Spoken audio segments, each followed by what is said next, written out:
Hello hi అందరికీ ఎలా ఉన్నారండి? అందరూ బాగున్నారా? ఇది ఒక ఈవినింగ్ మినీ బ్లాగ్ అండి. నిన్న సాటర్డే కదా, సో అలా బల్కంపేట్ టెంపుల్కి వెళ్ళామన్నమాట. ఈవినింగ్ అలా 8:30 అరౌండ్ అలా వెళ్ళాము. మంచిగా దర్శనం అయింది. సో కొద్దిసేపు కూర్చున్నాము, మంచిగా టైం స్పెండ్ చేసాము. మీరు అనుకోవచ్చు ఊరికే ఎందుకు అక్కడికే వెళ్తామని చెప్పేసి.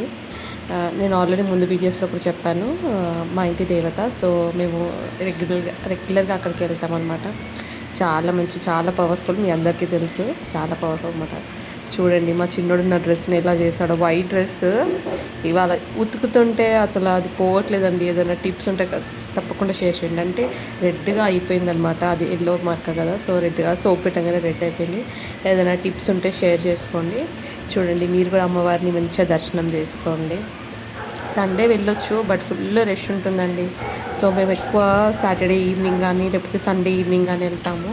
సో ముందే వెళ్ళము, ఎందుకంటే మార్నింగ్ పిల్లల్ని వేసుకొని ఈ సమ్మర్లో చాలా కష్టము. మా చిన్నోడు చూడండి ఎంత క్యూట్గా బిహేవ్ చేస్తున్నాడు. వాడిని వీడియో తీయమని చెప్తున్నాడు అనమాట. ఇలా ఉన్నది కదా. సో అది అయిపోయాక కొంచెం అలా ఇంకా బయలుదేరిపోయాము మెల్లగా. ఇంకేం ఇంటికి వచ్చాకే తిన్నామండి. ఇంకా ఏం తినాలని కూడా అనిపించట్లేదు బయట. సో వచ్చేదారిలో నాకు మల్లెపూలు కనిపించాయి. ఎంతమందికి ఇష్టమండి మల్లెపూలు? నాకైతే చాలా ఇష్టం. నాకు చాలా పెద్ద జుట్టు, బట్ ఇప్పుడు చిన్నగా అయిపోయింది. సో ఇంటికి వచ్చి మంచిగా కూర్చొని, నాకు అల్లిన వాటికంటే అల్లుకోవడం చాలా ఇష్టము. సో అవన్నీ 50 రూపీస్ మల్లెపూలు.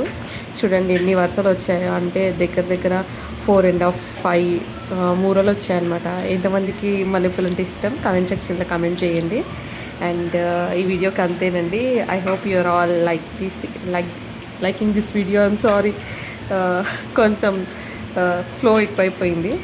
సో యా, తప్పకుండా లైక్ అండ్ సబ్స్క్రైబ్ చేసుకోండి. ఓకేనా? Take care, bye bye.